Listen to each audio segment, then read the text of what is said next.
দেশে পাপুলের স্ত্রী কন্যা জামিন হয়, খালেদা জিয়ার হয় না রিজভী। স্বাস্থ্যবিধি মানায় জোর দিচ্ছে সরকার। শওকত মাহমুদকে বিএনপির ক্ষমা পর্যবেক্ষণে হাফিজ। ৩০ ডিসেম্বর গণতন্ত্র বিজয় দিবস পালন করবে আওয়ামী লীগ। এতক্ষণ শুনছিলেন সংবাদের শিরোনাম, এবার শুনবেন বিস্তারিত আলোচনা। দেশে পাপুলের স্ত্রী কন্যার জামিন হয়, খালেদা জিয়ার হয় না রিজভী। বিচার বিভাগ স্বাধীনভাবে কাজ করছে, সরকারের কোনো হস্তক্ষেপই নেই। আওয়ামী লীগ সাধারণ সম্পাদক ও সেতুমন্ত্রী ওবায়দুল কাদেরের এমন দাবির প্রেক্ষিতে বিএনপি চেয়ারপারসন বেগম খালেদা জিয়ার জামিন না পাওয়ার বিষয়টি আবারও সামনে এনেছে দলটির সিনিয়র যুগ্ম মহাসচিব অ্যাডভোকেট রুহুল কবির রিজভী আহমেদ। তিনি বলেছেন, ওবায়দুল কাদের সাহেব বিচার বিভাগের স্বাধীনতার কথা বলেছেন। তার নমুনা আপনারা দেখেছেন গতকাল ২৭ ডিসেম্বর। শত শত কোটি টাকার দুর্নীতি আর পাচারের সাথে জড়িত এমপি পাপুলের স্ত্রী ও কন্যা জামিন পেয়েছেন, অথচ মিথ্যা অভিযোগে এদেশের ৪ বারের প্রধানমন্ত্রী, দেশের সবচেয়ে জনপ্রিয় নেত্রী, গণতন্ত্রের আপসহীন নেত্রী দেশনেত্রী বেগম খালেদা জিয়াকে জামিন দেওয়া হয় না। রিজভী বলেন, এই দেশে এখন হত্যাকাণ্ডের আসামিদের জামিন হয়, ক্যাসিনি কাণ্ডের হোতাদের জামিন হয়, টাকা পাচার কাণ্ডের হোতাদের জামিন হয়, অথচ জামিন হয় না গণতন্ত্রকামী নেতৃকর্মীদের। জামিন পান না দেশনেত্রী বেগম খালেদা জিয়া। তিনি বলেন, আইনের শাসন এখন আওয়ামী শাসনে পরিণত হয়েছে। বিচার বিভাগের স্বাধীনতা নয়, আওয়ামী বিচারপতি বিরোধী দল নির্মূল করতে বেপরোয়া স্বাধীনতা ভোগ করছেন। সোমবার ২৮ ডিসেম্বর নয়াপল্টনে দলের কেন্দ্রীয় কার্যালয়ে অনুষ্ঠিত এক সংবাদ সম্মেলনে তিনি এসব কথা বলেন। আওয়ামী লীগ সাধারণ সম্পাদক ও সেতুমন্ত্রী বলেন, মনোপীড়ায় ভুগছেন বলে মন্তব্য করে রিজভী আহমেদ বলেন, আওয়ামী লীগ সাধারণ সম্পাদক ওবায়দুল কাদের বলেছেন, ২০১৮ সালের জাতীয় নির্বাচনে বিএনপি অংশ নিয়েছিল নির্বাচনকে প্রশ্নবিদ্ধ করতে। বিএনপি তখন সাংবিধানিক ধারাবাহিকতা অব্যাহত বাধাগ্রস্ত করতে এবং গণতন্ত্রকে সংকটে ফেলতে চেয়েছিল। দেশের বিচার বিভাগ স্বাধীনভাবে কাজ করছে, উচ্চ ও নিম্ন আদালতে সরকারের কোনো হস্তক্ষেপ নেই। কাদেরের এমন বক্তব্যের জবাবে রিজভী বলেন, ওবায়দুল কাদের সাহেব মনোপীড়ায় ভুগছেন। ওবায়দুল কাদের সাহেবের কথাতেই বোঝা যায়, নির্বাচনে বিএনপি না আসুক, বিএনপি নির্বাচনে অংশগ্রহণ করলেই তারা প্রশ্নবিদ্ধ হচ্ছেন। কারণ বিএনপির অংশগ্রহণের কারণে তাদেরকে বিজয়ী হতে ভোটকেন্দ্র দখল করতে হয়, নিশিরাতের নৌকায় সিল মেরে ব্যালট বাক্স ভরতে হয়, নির্বাচনের সহিংসতা করতে হয়, ভোটারদের ভয় দেখাতে হয়। ফলে তাদের স্বরূপ জনগণের সামনে উন্মোচিত হয়ে প্রশ্নবিদ্ধ হয়ে পড়েছে। আর এই কারণে ওবায়দুল কাদের সাহেবের বাকশালী চেতনা জহির হয়ে পড়েছে যে বিএনপি কেন নির্বাচনে অংশগ্রহণ করে। তারা একতরফা নির্বাচনই তাদের চেতনা। বন্দুকের জোরে গণতন্ত্রকে হত্যা করে দেশ থেকে সুষ্ঠু নির্বাচন ব্যবস্থাকে ধ্বংস করে ওবায়দুল কাদের সাহেবরা এখন বাকশালী গণতন্ত্রের চর্চা করছেন, বলেন রিজভী। আমনের ভরা মৌসুমে আড়ত দ্বারা মিলরা কারসাজি করে চালের দাম বাড়াচ্ছে বলে কৃষিমন্ত্রী আব্দুর রাজ্জাক যে মন্তব্য করেছেন তার কড়া সমালোচনা করেছেন রিজভী। এ প্রসঙ্গে তিনি বলেন, দেশে কোনো সরকার আছে বলে জনগণ মনে করে না। প্রতিদিন পাল্লা দিয়ে বাড়ছে চাল, ডাল, তেল সহ নিত্য প্রয়োজনীয় পণ্যের দাম। নিম্ন ও মধ্যম আয়ের মানুষরা এখন ধ্বংসের দ্বার প্রান্তে, তাদের ক্রয় ক্ষমতা একেবারে নেই। আসলে সরকার দলীয় সিন্ডিকেটের কারণে নিত্য পণ্যের দাম বাড়ছে। সিন্ডিকেটের টাকা ভাগ সরকারের মন্ত্রীদের কাছেও যায়, তাই বাজার হয়ে পড়েছে নিয়ন্ত্রণহীন। দেশে আওয়ামী গণতন্ত্র চলছে দাবি করে বিএনপির শীর্ষ নেতা আরও বলেন, আজ দেশব্যাপী ২৪টি পৌরসভা নির্বাচন অনুষ্ঠিত হয়েছে। এই নির্বাচনগুলো আগের অবস্থার মতো রক্তপাত ও ডাকাতির নির্বাচন। এখন পর্যন্ত প্রাপ্ত তথ্য মতে প্রশাসনের সহায়তায় আওয়ামী সন্ত্রাসীরা অধিকাংশ পৌর নির্বাচন এলাকায় তাণ্ডব লীলা চালাচ্ছে। সরকারের হার্ড হিটিং ইমেজ বজায় রাখতে ভোটার সহ বিএনপি নেতাকর্মীদের ওপর আক্রমণ চালাচ্ছে বেপরোয়াভাবে।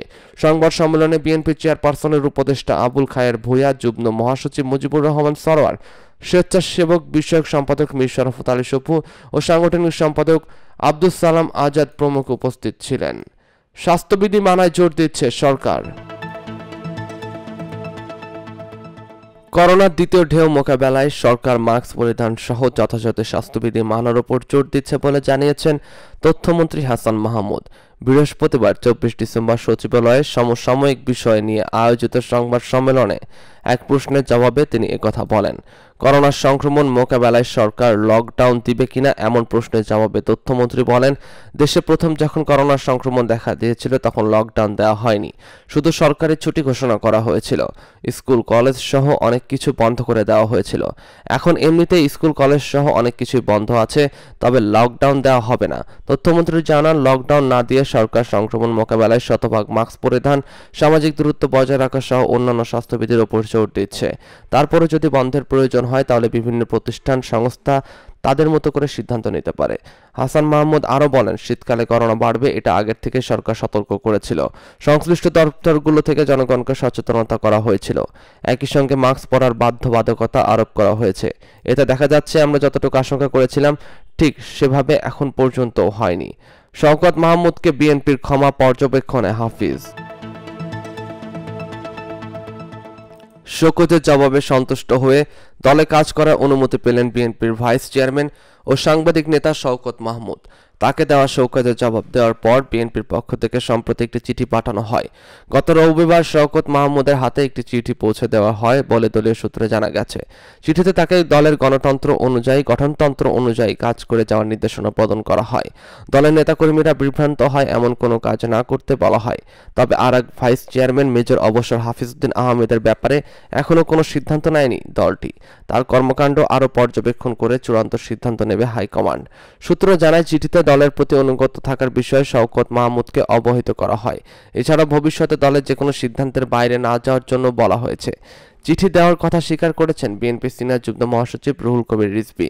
জানতে চাইলে মেজর অবসর হাফিজউদ্দিন আহমেদ বলেন, দায়িত্ব পালনে অপারগতা ও শৃঙ্খলা ভঙ্গের অভিযোগ সম্পর্কিত কারণ দর্শানো নোটিশের জবাবে 9 ডিসেম্বর দিয়েছি।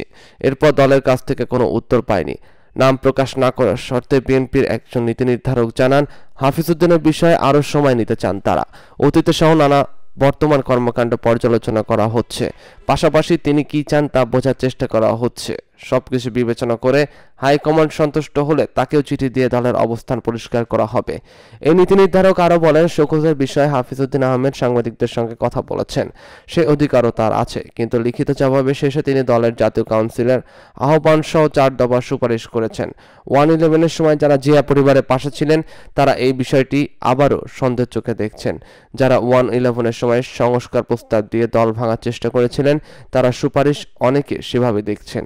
গত 14 ডিসেম্বর মেজর হাফিজউদ্দিন আহমেদ অবসর ও শওকত মাহমুদের বিরুদ্ধে দলীয় শৃঙ্খলা বিরোধী কর্মকাণ্ডে অভিযোগ এনে কারণ দর্শানোর নোটিশ শোকজ দেয় বিএনপি। দলের জ্যেষ্ঠ যুগ্ম মহাসচিব রুহুল কবির রিজভী ওই শোকজে স্বাক্ষর করেন। দলের নাম ব্যবহার করে সংগঠনের নেতাকর্মীদের বিভ্রান্ত করে সংগঠনের শৃঙ্খলা বিরোধী কর্মকাণ্ডের অভিযোগ কেন তাদের বিরুদ্ধে সাংগঠনিক ব্যবস্থা নেওয়া হবে না সেজন্য শওকত মাহমুদকে 72 ঘন্টার মধ্যে এবং হাফিজউদ্দিন আহমেদকে 5 দিনের মধ্যে দলের কেন্দ্রীয় কার্যালয়ে লিখিত জবাব জমা দেওয়ার কথা বলা হয়। পরে বিএনপির 2 নেতাই শোকজের জবাব দেন। নাম প্রকাশ করার না শর্তে একজন বিএনপি নীতি নির্ধারক জানান, হাফিজউদ্দিনের বিষয়ে আরও সময় নিতে চান তারা। অতীত সহ তার বর্তমান কর্মকাণ্ড পর্যালোচনা করা হচ্ছে। পাশাপাশি তিনি কি চান বোঝার চেষ্টা করা হচ্ছে। সবকিছু বিবেচনা করে হাইকমান্ড সন্তুষ্ট হলে তাকেও চিঠি দিয়ে দলের অবস্থান পরিষ্কার করা হবে।